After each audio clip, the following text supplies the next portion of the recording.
my God, it's good. And we're live in front of a studio audience. Yeah, hey Bailey. Hey everybody, Chef AJ here. I'm the creator of the Ultimate Weight Loss Program, and welcome to Weight Loss Wednesday. Kenny, do you have the questions? I texted them to you, I emailed them to you. So in the meantime, if you're watching this, that means you have liked my Professional Chef AJ page, and if you would like to participate in a interactive, really fun, informative live webinar that I'm doing tonight at 5 p.m. Pacific time, which is 3 hours more than today, it's going to be on surviving the holidays. I'm going to give you 7 strategies for surviving the holidays. All you have to do is go all the way up to the top of my Facebook page. It's the pinned post. It is completely free, but you do need to register. That'll take place in 3 hours from today. I may have to walk over there at some point though, Kenny. So we got anybody on? Just because I always like to make sure I have sound. We have a few people on. We have Elisa from Winston-Salem, and Billy Reed. And they can hear. Hi Billy, they can hear. Can you hear? Can you hear? They can hear. Just no one sound, person. Sybil Gordon says. We'll just wait until we have sound. Hello from Utah. Can you hear me? Minnesota. I can hear you. Howdy. Perfect. Sounds like a Texan. Howie. Is that Howie Anderson or? No, it says howdy. Oh, howdy. Okay, so here we go. So we've got sound. We got 10. So let's get started. 46. Apologize for starting a few minutes late today. I had a weak connection. I had to wait until that improved. So welcome to Weight Loss Wednesday, where I answer your questions about healthy, permanent, and sustainable weight loss. If you'd like to submit a question, just go to my website, www.eatunprocessed.com, and submit it through there. And also feel free to like my page while you're there, or sign up for my mailing list so that you can be notified of these fun things we do, like tonight's free webinar. So what have you got for me today, Kenny? So Diane wants to know what impact following the Ultimate Weight Loss Program can have for someone who is hypothyroid. Okay, that's a great question, because as you know, so many people, women especially, suffer from hypothyroidism, myself included. As a matter of fact, the thyroid medication, levothyroxine or Synthroid, it's the #1 prescribed drug, at least in the United States, so it's pretty common. And women are disadvantaged when it comes to weight loss because we have a hormone called estrogen, which is a fat storage hormone, which is necessary because our ancestors didn't always have enough food to eat. They often had famine, and in order to prevent the baby from dying when they became pregnant, they had to have the ability to store fat. And men don't have that. Men have a different hormone called testosterone, which is a fat burning hormone. So on the exact same diet, even perfectly, a woman being absolutely perfect can expect to lose maybe only 1 pound or 2 a week, where a man can easily lose 2 to 3 on the exact same diet, and it's not fair. So if you add hypothyroidism to the mix, well, that might slow things down a little bit more. But don't give up hope, guys, because let me tell you, I was diagnosed with hypothyroidism in the spring of 2010, and I'd already been vegan for, let's see, it's 40 years now, so it would have been 34 years, and I refused to go on medication because I thought the vegan diet would cure everything, and I'm not going to take medication because vegans don't need medications. Well, I did a great disservice to myself, and I'll tell you what happened to me in a moment. But what I first want to point out is that I still lost these 50 pounds being very hypothyroid, refusing to go on medication. It took me a lot longer than it might have if I had a functioning thyroid. It took me 27 months. I'm now down 50 pounds. I started on January 2nd, 2012 at 165 pounds. So I've lost 50 pounds, and 47 of these pounds were done without any exercise, because I was coming off a very bad accident, and without being on thyroid medication. It just took me a lot longer. So that said, if you are hypothyroid, if you're meditation on mine, if your metabolism is already slower, then you probably do need a stricter version of a whole food, plant-based, oil-free diet than somebody that isn't. And that's why the Ultimate Weight Loss Program, which is the same as the McDougall program for maximum weight loss, or the health promoting diet taught at True North, this is so good for people with this condition. And even if you don't have a medical condition, it's still a great diet. My husband is 6 feet, 134 pounds. He follows the Ultimate Weight Loss Program with a little bit of the high-fat plant foods like avocado and seeds added in. So it's still a very, very healthy diet, and it's the best diet I know of for reversing food addiction, and that's really what it is. It's really a support group for people that suffer from the disease of refined food addiction. I would encourage you to go to a doctor to get your thyroid checked. Endocrinologist is usually the one that does it. But if you don't have a plant-based doctor, You can go to a website called vegdocs.com. Maybe there's one in your area. And you know, all the wonderful medical doctors at True North, like Dr. Sultana and Dr. Clapper, and I'm not sure if Dr. Lim does phone consults and Skype consults, but these are doctors that are very knowledgeable in the plant-based diet. I would encourage you to listen to my teleclasses on my website, Healthy Tastes Online, because Dr. Goldhammer talks about how, at least with Hashimoto's thyroiditis, how gluten is a factor. And he talks about how many patients at True North actually recovered from this when they went gluten-free, which I did become once he told me this. So I encourage you to really take your hypothyroidism seriously. I didn't, and then what happened is about 2 years ago, I was already slender. I woke up one morning, it was Friday morning, I woke up and I had the worst sore throat in my life. I literally could not swallow. I couldn't drink water. I couldn't eat food. But I wasn't sick. I didn't have a cold. I didn't have a flu or a fever. So I went to my doctor. Of course, they ran blood tests and they were all fine. So what happened was my thyroid was extremely enlarged. I was severely deficient in iodine, and I had an ultrasound, and it was bad. It was very, very painful. And during that time waiting for the results till actually going on medicine, I take 50 milligrams of levothyroxine, I developed another side effect which really made me want to go on medicine because vanity was involved. I developed something called lanugo, which is blonde hair. I'm brunette. I had blonde hair all over my face. I looked like a golden retriever, my arms.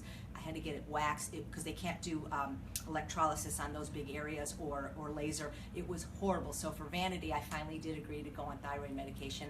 And I really don't, I feel great. I don't think I have any symptoms. I'm always cold. If people say it was because you're so thin, I was cold when I was fat. So I probably was hypothyroid a long time, but just never went to the doctor to check. Dr. Matt Letterman, the author of the best-selling Forks Over Knives book, really encouraged me that, just because you're eating the perfect diet doesn't mean that things won't happen. I have asthma too, and I take an inhaler, shoot me. I'm not a perfect vegan, but I think the vegan diet is great, at least the whole food plant-based diet. It can certainly prevent these common diseases of lifestyle like heart disease, type 2 diabetes, autoimmune disease, certain cancers, but not everything. And the diet is really, really important, but sometimes you do need to go to the doctor, and sometimes you do need to take medication even if you're a vegan. So that's a great question, and thanks a lot. So another question we have here is from Tracy. She says she's been on the weight loss program for about 10 months now. And she looks great. I saw her. She took my class. And has been eating oatmeal after her VFW. VFB. VFB, sorry. I'll tell you what, and is getting bored. Can you suggest anything for carb, rice, potatoes doesn't feel like breakfast food? Sure. I want to address both parts of those questions. And Tracy, I just want to let you know, I didn't get to your question last week. I emailed you for clarification last week and this week, and I didn't hear back from you because I wanted to know specifically what you, Tracy, meant by doesn't feel like breakfast. But first, let me just clarify the weight loss program. We emphasize non-starchy vegetables. The diet is primarily starch-based, at least from calories, but we eat a large volume of non-starchy vegetables as well.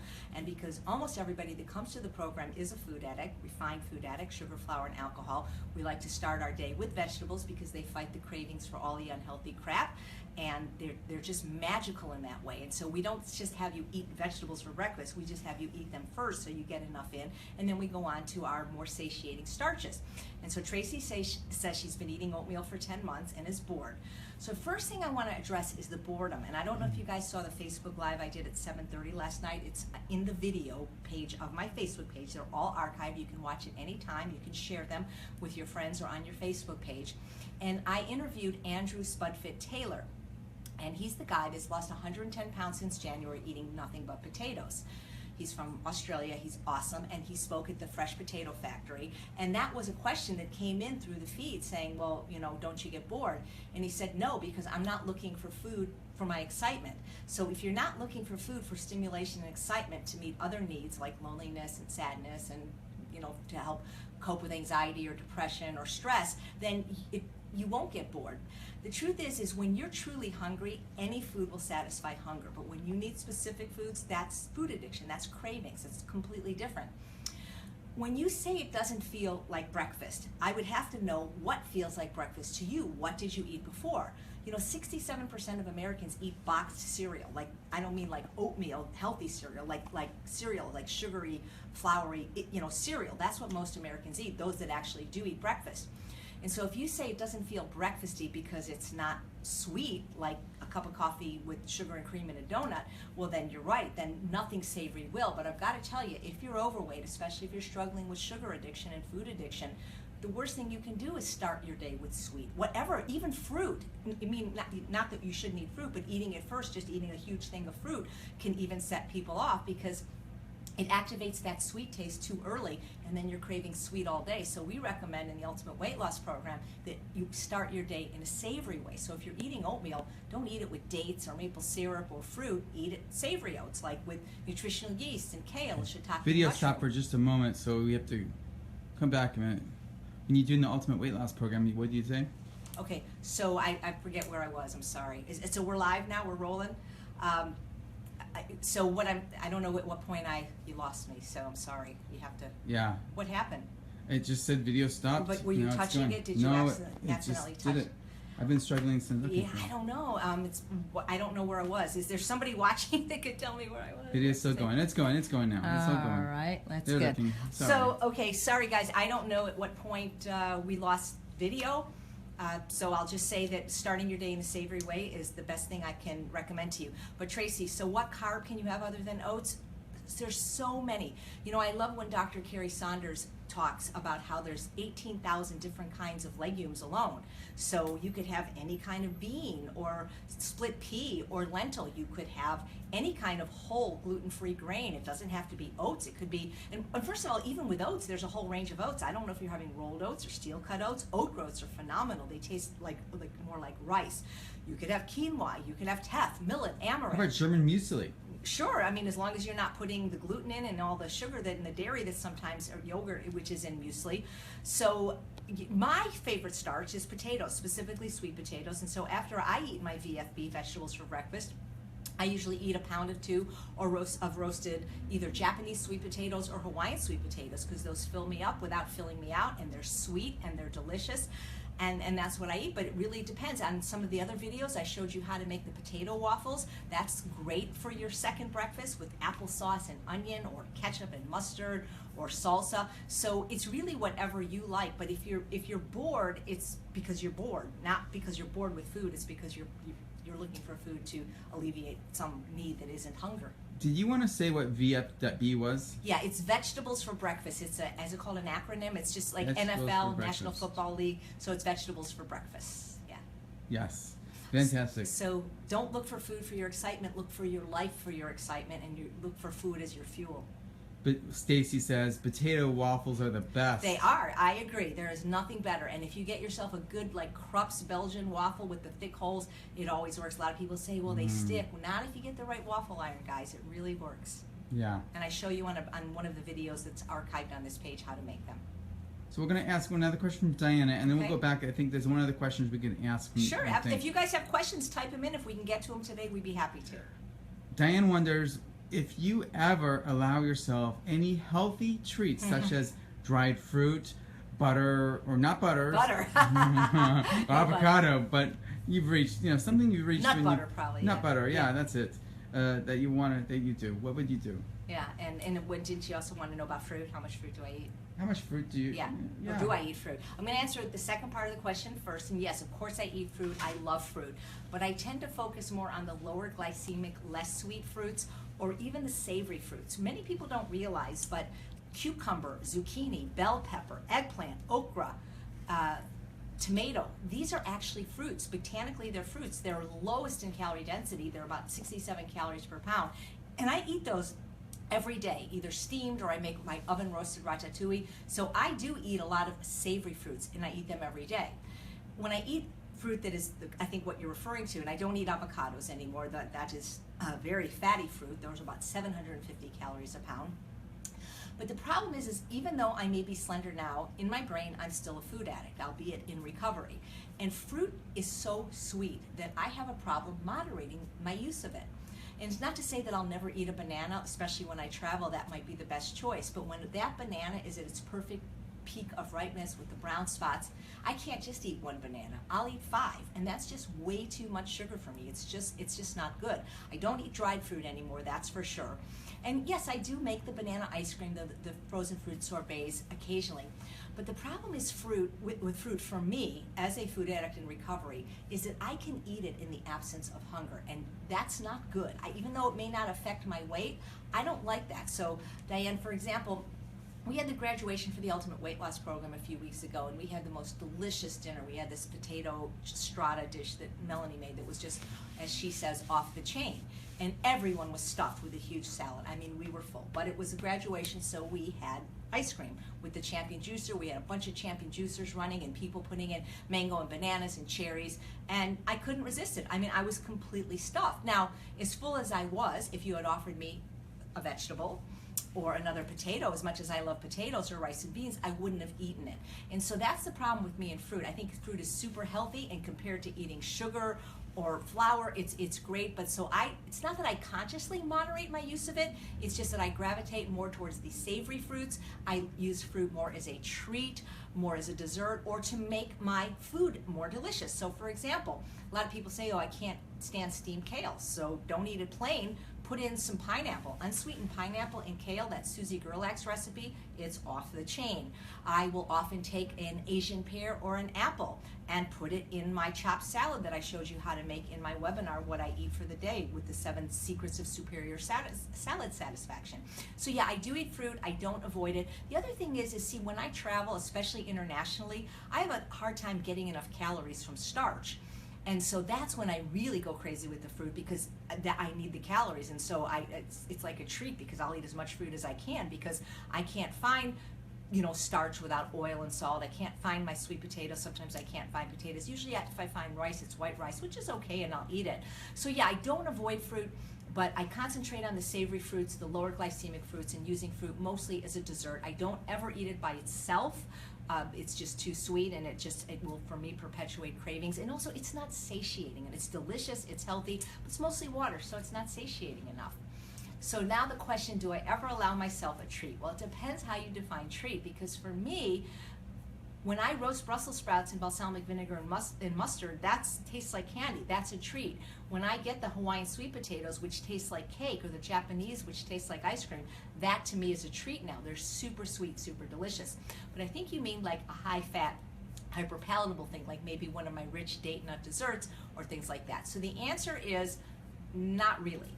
And I say not really because in the last 4 years, I've had one relapse 4 years ago, but last Christmas I did allow myself to have my world famous pecan pie. The recipe is on the webinar page, and it's basically just made from 2 healthful ingredients, dates and pecans. But because I know how to configure things as a former pastry chef, it was really just the best pecan pie anybody ever had. And at Christmas, I go to True North, where I have the privilege of presenting at the holiday extravaganza, which, by the way, there's a few rooms left. It goes from December 23rd to January 2nd, and we don't fast. We do cooking classes every day, and we have special events and talent shows, and it's super fun. But I'm in charge of the desserts. And so I was making 10 of these pecan pies, and I had never tasted it. I had only created the recipe a few months earlier when somebody had asked for a pecan pie. But after making 10 of them, I was like, oh my God, these look so good. And so I ate a piece, and I ate one piece, a reasonable portion. Nothing bad happened. I didn't gain any weight. I didn't eat any more the rest of my stay there. But it bothered me because for about a week after that, all I kept thinking in my food addicted brain is, when am I going to get more dates? When am I going to get more nuts? And so I told Dr. Goldhammer what happened, and he said, no more pie for you for another year. So whether I will eat it again this Christmas, it remains to be seen. I never say to myself, well, except for animal products, which I haven't eaten for 40 years. I've never said to myself, well, I'll never eat that again, because I'm shipwrecked on a desert island, and the plane drops pecan pie, I'm probably going to eat it. And if they drop, bread, I'm probably going to eat it. But I generally don't eat these things. And I'm going to walk over there if that's okay, Kenny, or maybe I should bring this table over to make it easier for you. And I'm going to explain why I don't eat nut butters anymore, and it's based on calorie density, which is what the Ultimate Weight Loss Program is based on. And when you really understand the principle of calorie density and the research of Dr. Barbara Rolls from Penn State, who's done the most work on the subject, and I've interviewed her on my teleclass, you'll know why I don't eat nut butters. And it's not because nuts aren't healthy. For me, they're a trigger food that perpetuate overeating, but this is why. I'm a volume eater. I bet you I eat more than almost anybody out there. I eat more than my husband. I eat more than Kenny in terms of volume. Because see, satiety, that feeling of fullness that you get when your stomach tells you to stop eating, it's not just based on the calories of the food, it's based on also the weight and the volume of the food. So when you understand calorie density, you truly can eat more and weigh less. As a matter of fact, you can take in twice as much food and eat half as many calories. And I do eat probably twice as much food by weight now than I did when I was overweight or obese. Most people eat about 3 to 5 pounds of food a day consistently. I would say now I eat about 7 to 10 because I eat completely differently. Now, I don't really understand all these mechanisms of satiety, the stretch receptors, the nutrient receptors, and the calorie receptors. I maybe think that maybe because of all those years in my 20s when I was bulimic and really overeating like 10,000 calories, maybe I broke my stretch receptors, or I don't know if that's possible, or maybe they're less sensitive than somebody that didn't have an eating disorder. But I need a lot of food to feel full, and the only way I can do that and be slender is to eat foods of a lower calorie density. So let me explain. So for example, we don't recommend oil even for people that are not trying to lose weight because it's atherogenic, diabetogenic, obesogenic. According to Dr. Esselstyn, it injures your endothelial cells, and it's just a highly processed food with no fiber, no nutrients. Now, these jars are about 4 cups each. And so basically, your stomach is about the size of a cantaloupe. It holds a liter of food. These jars are about 4 cups each, and your stomach holds about 4.22 cups. This is what 400 calories of oil looks like. And if you eat a salad or eat at any restaurant, you're getting at least this, probably double this, right? All fat, no fiber, no water, no vitamins, minerals, phytochemicals, antioxidants, or micronutrients. So this is what 400 calories of oil looks like. So nuts are a little bit more, have a little bit more volume, but this is what 400 calories of walnuts look like. And these both have about 40 grams of fat. About the same with the air volume in between. Yeah. You can see that it's not much food, but it's a lot of calories, it's a lot of fat, and that's not going to fill you up.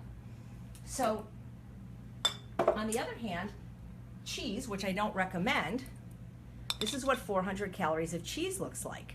And it's full of all kinds of problems with all the casein and the just a little more than nuts. Right, so it's really not that much food, and it's a lot of fat as well, saturated fat. Now, what about sugar? Well, here's 400 calories of sugar, and people say, well, I don't eat 400 calories of sugar. What kind of sugar is that? This is date syrup, because I don't have any sugar in my house. But still, the point is, you say, well, I don't eat 400 calories of sugar. Really? Because most Americans eat 150 pounds of sugar per person per year. So that means most Americans are eating more than double this much sugar a day. So this is what 400 calories of sugar looks like. This is what 400 calories of flour looks like. And you might say, well, I don't eat 400 calories of flour. Well, really? Because if you eat a burrito, a standard burrito, a whole wheat tortilla for one burrito is about 400 calories of flour. Wow. Now, this is what whole oats look like. Now, keep in mind that these are raw. And some people, like Ann Esselstyn, likes to eat the oats raw, which you certainly can do because technically they're not raw. The rolled oats have been steamed open. But if I were to cook these in water, the volume is going to increase by triple. So it's going to be even way more than this. That'd be 12 cups. Yeah. Now, what about dried fruit? One of the reasons I don't eat dried fruit, where is it? Right here, is because, let's compare it to, say, let's take some rice. How about rice? This is 400 calories of delicious brown rice. This is going to fill my stomach, activate my stretch calorie and nutrient receptors. 400 calories of raisins or dates just won't. I'm going to be hungry. Look at beans. Beans That's are a little oil bit on more, the left. Yeah, beans are a little bit more calorically dense than, say, the grains. Not too much, about 100 calories a pound. And what And about there's corn? fiber in there too. Yeah, so corn. Corn. 400 calories of corn. And this Versus is 400 nuts. calories of walnuts. Now, the reason I can't show you a jar filled with 400 calories of potatoes is because I couldn't get 400 calories of potatoes or fruits or vegetables in the jar. And so one of the reasons I don't eat nut butters anymore is because for the amount of calories in 400 calories of nut butter, this is peanut butter, but it could be tahini or almond butter. Look at this. This won't even coat a piece of bread. For this many calories and 40 grams of fat, I can have this much rice. What's going to satisfy me more? What's going to fill me up more? Or I could have this many M&Ms. Actually, these M&Ms with peanuts, this isn't even 400 calories of M&Ms. This is 500 because I was too lazy to do the math and try to figure out what 400 calories are. So you can see I wish I could hold all these jars together, but if I eat nuts and dried fruit, There's the dates on the right. and this is how much I'm going to get, but if I eat whole food, like corn, rice, and beans, this is how much I'm going to get. So I hope that makes sense.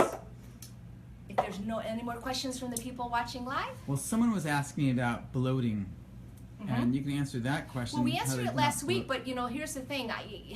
If you search the medical literature, there's over 100 reasons that you could bloat, just like when you have something like a headache. There's no one reason to bloat.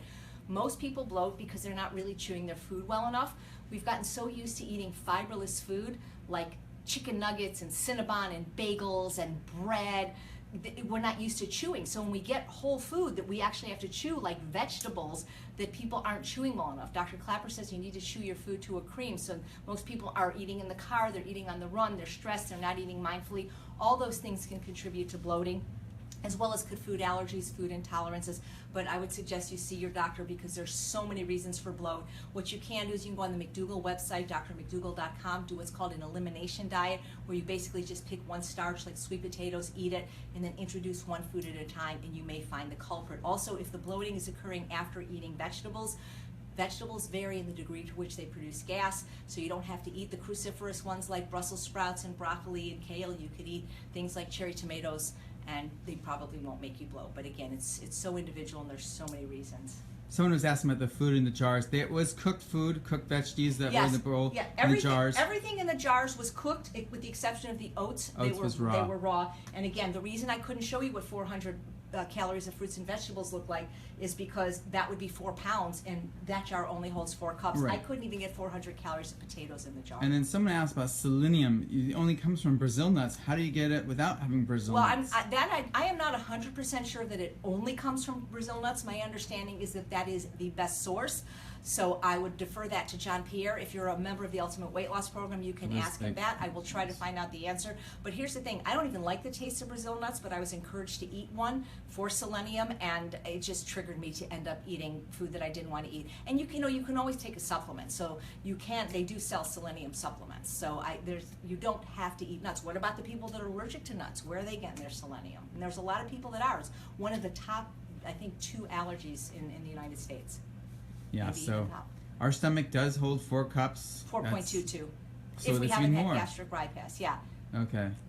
And that's about all these questions for the most part that I'm seeing. Someone asked about the pecan pie. It's on her website. On the webinar page. Great. Well, so if you guys want to ask questions, we do prefer you send them in advance, because sometimes Kenny's holding the camera steady and he sometimes misses your questions here. So please go to my website, eatunprocessed.com. Sign up for my mailing list. If you're free in 2.5 hours, please watch our holiday webinar about surviving the holidays. I'll give you 7 strategies so that you don't gain weight this holiday season. If you live near Portland or want to come see me speak, I'll be giving my Secrets to Ultimate Weight Loss lecture both Saturday and Sunday at the Portland Veg Fest. And after that, I'll be at the Remedy Food Conference in Atlanta. I can get you a discount code for that, November 11th through 13th. Speaking in Detroit, Michigan, December 12th, and then ending the year from December 23rd to January 2nd at True North, and January 7th, I'm at the Oaks Ojai Resort.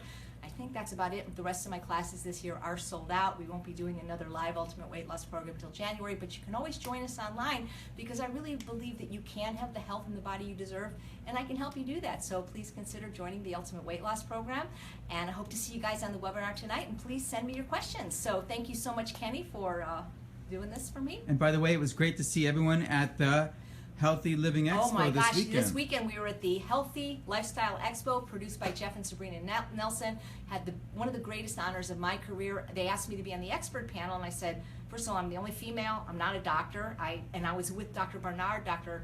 Goldhammer, Dr. McDougall, and to be in their company and be considered an expert of any kind with them was very humbling and one of the greatest honors of my life. So thank you, Jeff and Sabrina Nelson. We sure had a lot of fun. So hope to see you guys there next year as well. So thanks so much for watching. I'm Chef AJ, and take care.